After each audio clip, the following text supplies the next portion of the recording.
नमस्कार मित्रों, sociology with Dhruv Dikshit channel में मैं ध्रुव कुमार दीक्षित आपका स्वागत करता हूं। आज आपके साथ मैं बात करूंगा समाजशास्त्रियों की भूमिका की, रोल ऑफ सोशलॉजिस्ट। वर्तमान दौर पेंडेमिक महामारी का दौर है। महामारी में समाजशास्त्रियों की भूमिका क्या होना चाहिए, समाजशास्त्रियों को किस प्रकार से काम करना चाहिए इस पर, क्योंकि सोशलॉजी ऑफ मेडिसिन या हेल्थ, सोशलॉजी ऑफ हेल्थ जो है उसमें साफ कहा गया है। टाल्कन पार्सन्स ने 1955 में जब स्टडी की थी सोशलॉजी ऑफ हेल्थ की, उसमें उन्होंने कहा था कि चिकित्सा शास्त्र के साथ साथ हमको सामाजिक संबंधों, व्यक्ति की भूमिका, व्यक्ति, डॉक्टर और जो पैरामेडिकल स्टाफ है, इनके संबंधों को भी देखना होगा, इनकी भूमिका का भी हमें अध्ययन करना चाहिए। और ये पार्सन्स के बाद तो कई लोगों ने इस पर चर्चा की है और काफ़ी अध्ययन हुए हैं कि मेडिकल सोशलॉजी जो है वो सामाजिक संबंधों के साथ साथ चिकित्सा और चिकित्सा के विविध आयामों का विवेचन जितनी अच्छे तरीके से करती है उतना फिजिशियन नहीं कर पाता, क्योंकि फिजिशियन सिर्फ फोकस रहता है व्यक्ति के बीमारी से, कि बीमारी के कारण क्या है, उसके कॉज एंड इफेक्ट और उसका दूरी कैसे की जा सकती, इस पे तक वो सीमित रहता है। उसका फोकस, उसका केंद्र बिंदु यहाँ रहता है। लेकिन एक समाजशास्त्री जो है वो सामाजिक जगत में व्यक्ति के व्यवहार को भी देखता है कि बीमारी में या रुग्णावस्था में व्यक्ति का व्यवहार, उसके परिवार का व्यवहार, उसके समुदाय का व्यवहार, उसके समाज का व्यवहार, और जहां अगर वो हॉस्पिटलाइज होता है तो हॉस्पिटल में जो लोग रह रहे हैं उनकी प्रतिक्रिया, उनके व्यवहार और उस बीच में उसके पारिवारिक सदस्यों की भूमिका, इन सभी को वो देखता है और इसके आधार पर बताता है कि वो परिस्थितियां या वे परिस्थितियां जहां सामाजिक संबंध, सामाजिक व्यवहार, सामाजिक व्यवस्था सकारात्मक होती है, वहां मरीज के उसको स्वास्थ्य लाभ भी जल्दी मिलता है। अगर एनवायरनमेंट चिड़चिड़ा हो, नकारात्मक होगा, तो मरीज के सुधरने में दवाइयां उतनी ज़्यादा इफेक्टिव नहीं होती, क्योंकि किसी भी मरीज के लिए दवाई तो अपना काम करती है, वो वायरस को किल करेगी, बीमारी को, रोगाणु को ख़त्म करेगी, लेकिन मानसिक स्वास्थ्य जो है वो एक महत्वपूर्ण चीज़ है जो सामाजिक सोशलॉजी ऑफ हेल्थ और मेडिकल सोशलॉजी में बताया गया। आज पेंडेमिक का दौर है। पेंडेमिक हमेशा आती रहती, महामारियाँ आती हैं। आपको बताऊंगा 1870 से 1990 का जो कालखंड है भारत का, वो महामारी और अकाल का कालखंड कहलाता है। 1870 से 1910, फिर 1892 से 1940 में प्लेग हुआ था, जिसमें गांव के गांव उजड़ गए थे। चूहों के से प्लेग की बीमारी होती है, ये 1892 से 1940 के दरमियान हुई थी। 1880 में कई गांव बर्बाद हो गए। हमारे यहाँ अकाल, महामारी, हैजा, प्लेग ये फैलते थे। कुछ लोग बताते हैं, कई अध्ययन हुए हैं कि उनको बीमारी, गांव के गांव उजड़ जाते थे खाली। आज भी कई गांव, पंजाब में, तमिलनाडु में, महाराष्ट्र में, गोवा में जो स्टडीज हुई हैं, वहाँ गांव के गांव वीरान पड़े हैं, उनमें बसाहट ही नहीं है। वो बीमारी का टीला कहलाता है, उसको वहाँ के स्थानीय भाषा में कहते हैं बीमारी का टीला है, और वहाँ आज भी उससे परहेज करते हैं वहाँ जाने, क्योंकि वो गांव के गांव महामारी में उजड़ गए थे। एक दौर था, आज तो युद्ध क्षेत्र बदल गया है। पहले युद्ध के कारण, जब युद्ध होता था तो दो देशों की सीमाएं, जब के जो समीपस्थ लोग थे, दोनों देशों के लोग जब लड़ते थे तो गांव के गांव खाली हो जाते थे, कि जब युद्ध खत्म होता था पर वापस आ जाता था। लेकिन महामारी युद्ध से भी भयानक या खतरनाक है। महामारी में गांव अगर उजड़ गया फिर बचता नहीं। वर्तमान परिवेश में जो महामारी आई है पिछले साल से, कोविड-19, इसमें अभी उजड़ने का दौर नहीं हुआ। पिछले साल जरूर प्रवासी मजदूरों ने अपना घर छोड़ के घर गए थे, लेकिन आपने देखा होगा दिवाली आते आते वो वापस अपने कायर पे लौट गए। तो उन्होंने फिर अपने निवास क्षेत्र को छोड़ के पुनः कार्यस्थल को जाना उचित समझा था। तो ये कुछ मुद्दे हैं जिसके आधार पे आप देखेंगे महामारी बहुत ही भयावह होती है, युद्ध से भी भयावह। अब यहाँ पे सबसे बड़ा जो असर पड़ रहा है अभी, एज ए सोशलॉजिस्ट, समाजशास्त्री के नाते मैंने जो अध्ययन किए हैं कि शहरों में ज़्यादा असर है। बीमारी, ये जो महामारी आई है शहरों में इसलिए आई कि चाइना से आई थी। जो हमारे विदेश से लोग आए थे, एयरपोर्ट पे आए, एयरपोर्ट से वो अधिकतर जो थे शहरी क्षेत्र के थे, ग्रामीण क्षेत्र के नहीं थे। तो उनके साथ बीमारी का पदार्पण हुआ, कोरोना आया, फिर धीरे धीरे उनके संपर्क में जो लोग आए फैलता गया और पूरे देश में फैल गया। पर पिछले साल ग्रामीण क्षेत्र में नहीं गया था। इस बार कोरोना का अटैक या जो कोरोना का डायनामाइट है वो ग्रामीण क्षेत्र में 500 600 की आबादी के जो गांव हैं वहाँ, उसके पीछे जो मैं देखा, अध्ययन करा, कुछ रिसर्च की, कुछ सर्वे किया, उससे लगा गांव के लोगों का बीच में जो लॉकडाउन बंद हुआ था, लॉकडाउन जैसे ही ओपन हुआ उसके बाद धीरे धीरे गांव के लोगों का शहर में आना शुरू हुआ। गांव के लोग पहले भी आते थे व्यापार के लिए, स्थानीय आवश्यकताओं के लिए गांव के लोग शहर आते थे, शहर से सामान लेके गांव जाते थे। उन लोगों का जो आना जाना था, पहले महामारी नहीं थी, वायरस नहीं था, इसलिए उनके शहर से वापस गांव लौटने पे कोई फर्क नहीं पड़ता था। लेकिन इस बार चूंकि वायरस की समाप्ति नहीं हुई थी, लॉकडाउन की समाप्ति हुई थी, तो गांव के लोग जो शहर आते थे और जो खरीदारी करते थे, वापस जाते थे, खान पान भी करते थे, वो अपने साथ जाने अनजाने में वायरस को भी ले गए और वो गांव में भी प्रवेश कर गया। दूसरा एक चीज और मैं बात करूंगा या इंगित करूंगा कि शहरी क्षेत्र में जो हुआ है, निसंदेह औद्योगिकरण का परिणाम है ये। शहरी क्षेत्र में वायरस काफ़ी तेजी से फैला, अभी भी फैल रहा है, लेकिन शहरों में विगत दिल्ली, कलकत्ता, मुंबई की बात छोड़िए, जो मध्यम श्रेणी के शहर हैं, यहाँ पे जो लोग रह रहे हैं, उन्होंने जैसे जैसे उनका विकास होता गया, परिवार बढ़ता गया, पहले बच्चे थे, फिर बच्चों की शादियाँ हुई तो उनका परिवार, तो घर में छोटे पड़ने के कारण और जमीन के रेट आसमान छूने के कारण, घर के समीपस्थ जमीन ना मिलने के कारण, उन्होंने अपने ही घर को डबल स्टोरी, ट्रिपल स्टोरी में कन्वर्ट कर लिया। उन्होंने कहा जितने की हम जमीन खरीदेंगे या 20 किलोमीटर दूर सस्ता प्लॉट खरीद के वहाँ अगर मकान बनाते हैं, उतने में हमारा घर डबल और ट्रिपल बन जाएगा। तो डबल और ट्रिपल स्टोरी मकान बना लिए। अब एक ही घर में 5 से लेके 25, 30, 40, 50 लोग पूरी बिल्डिंग में रह रहे हैं। वहीं अपार्टमेंट्स का दौर चला, सीमित जगहों के कारण बिल्डिंग्स बड़ी बड़ी बनाई जाने लगी, 8-8, 10-10 मंजिल की। दिल्ली, कलकत्ता, मुंबई के बाद अब छोटे मध्यम शहरी, जौनपुर, मुंबई, इंदौर, भोपाल, आगरा, इन शहरे, कानपुर शहरों में भी होने लगा। तो यहाँ जो बिल्डिंग्स बनी, तो बिल्डिंग्स में आजकल लिफ्ट भी रहती है बुजुर्गों की और बीमारों के लिए। तो लिफ्ट से आना जाना, सीमित पैसेज होना, तो इसमें लोग बालकनी में मिलने जुलने से पूरी की पूरी बिल्डिंग इफेक्टेड हो रही। और मैंने बताया ना कि संयुक्त परिवार में लोग रह रहे हैं, तो परिवार में 2-2, 3-3 मंजिल की बिल्डिंग है, रसोई अलग होती है, लेकिन व्यवहार, सामाजिक संबंध, सामाजिक क्रियाकलाप सबके एक रहते हैं। तो पूरे के पूरे परिवार के 20-20, 25-25 लोग एक साथ कोरोना इफेक्टेड हो रहे हैं। ऐसे बिल्डिंग्स में भी यही हाल है। बिल्डिंग में क्या आपका आना जाना, सफाई कर्मी सबके आता जाता है, बाई काम करती है, मेरे यहाँ भी कर रही है, पड़ोस में भी काम कर रही, तो उसकी फ्रीक्वेंसी होने से ऐसे बिल्डिंग में, लिफ्ट में सामान लोगों के आने जाने से, लिफ्ट में जो हमारे ड्रॉपलेट्स जो रहते हैं, थूक के कण जो रहते हैं, वो 2-3 घंटे रहते हैं, लिफ्ट बंद हो जाती है। तो जो कोई आता है, अगर उसने सावधानी नहीं रखी तो वो इफेक्टेड होता है। तो ये सावधानी खासतौर से संयुक्त परिवारों में। और अभी एक और है, चूंकि शहरों में यहाँ हॉस्पिटल्स की कमी है, बड़े शहरों में भी, मध्यम वर्गीय शहरों में भी, तो होम आइसोलेशन चल रहा है।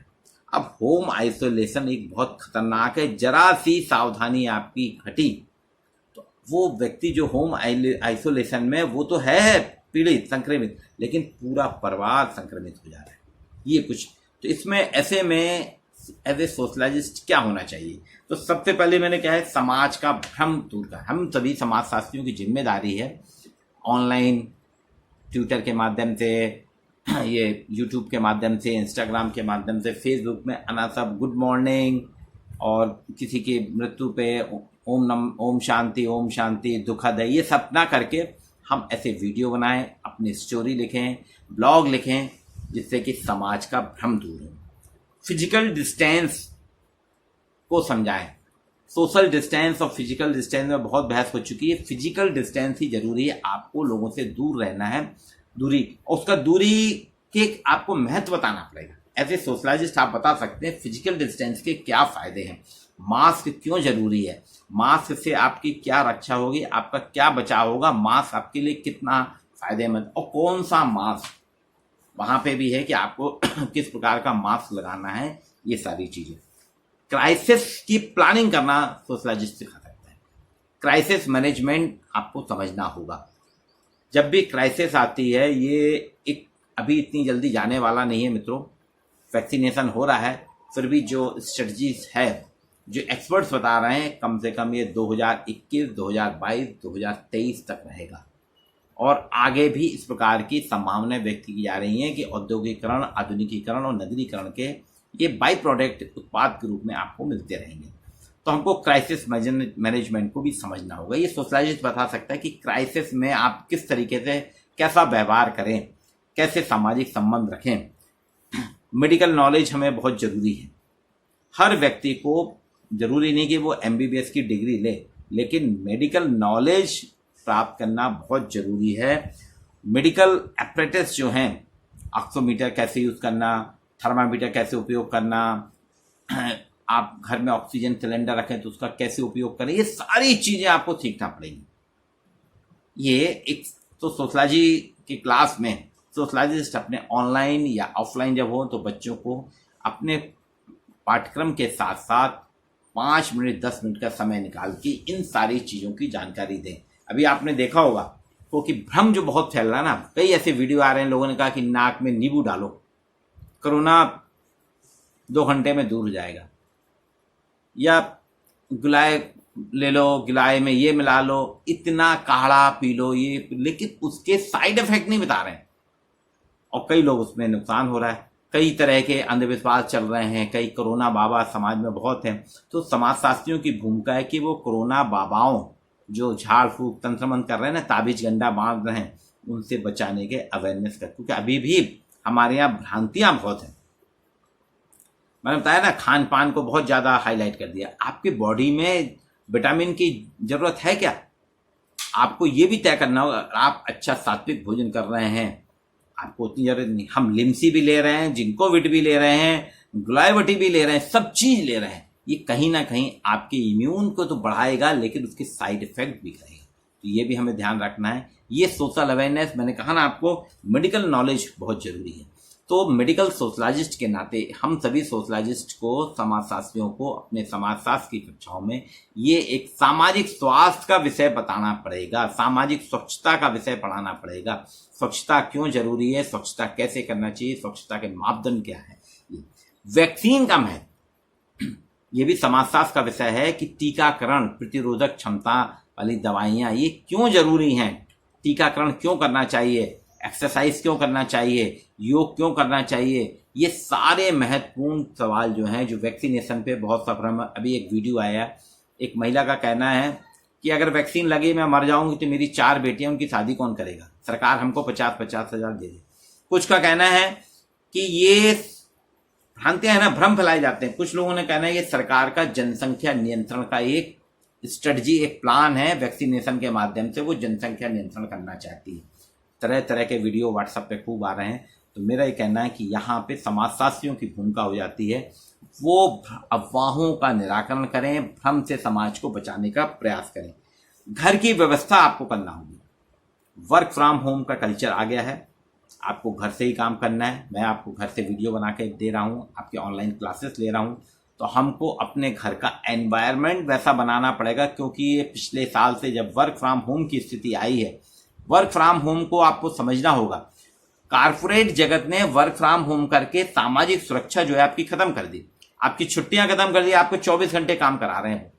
ठीक है, आप बेंगलोर में नहीं हो, बम्बई में नहीं हो, अहमदाबाद में नहीं हो, आप जबलपुर में रह के काम कर रहे हैं, लेकिन बेंगलोर अहमदाबाद में आपको लंच ब्रेक मिलता था, आपको बोनस मिलता था, आपको वीकली हॉलीडे मिलता था, आपको बीच बीच में कुछ वो करते थे, प्रवोक करने के लिए आपको सुविधाएं देते थे। लेकिन वर्क फ्रॉम होम में आपको कुछ नहीं दे रहे, आपकी छुट्टियां खत्म, कैजुअल लीव खत्म हो गई आपकी। बोले आप घर में रह रहे हैं, कैजुअल लीव की क्या जरूरत, आपको वीकली हॉलीडे खत्म कर दिया, 24 घंटे आपसे काम करा रहे हैं।